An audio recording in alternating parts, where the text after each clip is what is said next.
Gubernur Aceh Haji Muzakir Manaf menegaskan komitmen pemerintah Aceh dalam menyukseskan program nasional Koperasi Desa Merah Putih. Hal itu disampaikan langsung saat peluncuran dan dialog percepatan musyawarah desa khusus atau Musdesus, serta pembentukan koperasi desa yang berlangsung di Balai Mesraya Aceh, Banda Aceh, Kamis 22 Mei 2025.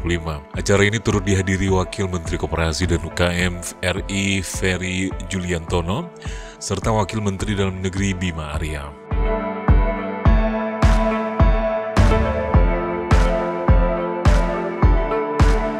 Dalam sambutannya di hadapan ribuan kepala desa Tuhaput se-Aceh, Gubernur Muzakir Manaf yang akrab disapa Mualim menekankan pentingnya koperasi sebagai instrumen utama dalam memperkuat ekonomi rakyat dan membangun kemandirian desa. Pemerintah Aceh menargetkan pembentukan koperasi di seluruh 6.497 kampung yang tersebar di 23 kabupaten kota di Aceh. Mualim menyatakan masyarakat sangat antusias menyambut program Koperasi Merah Putih, di mana hal itu menjadi gerakan ekonomi kolektif yang berbasis potensi lokal.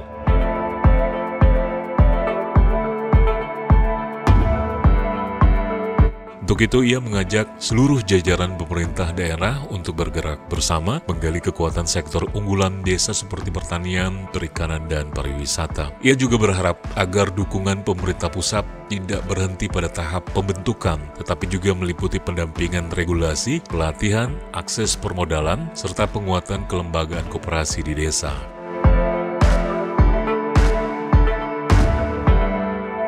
Sementara itu, Wakil Menteri Koperasi RI Ferry Juliantono dalam paparannya mengungkapkan bahwa program Koperasi Merah Putih merupakan agenda strategis nasional yang didorong langsung oleh Presiden Prabowo Subianto. Pemerintah menargetkan terbentuknya 80.000 koperasi desa di seluruh Indonesia pada akhir Juni, dan peluncurannya akan dilakukan Presiden pada 12 Juli mendatang.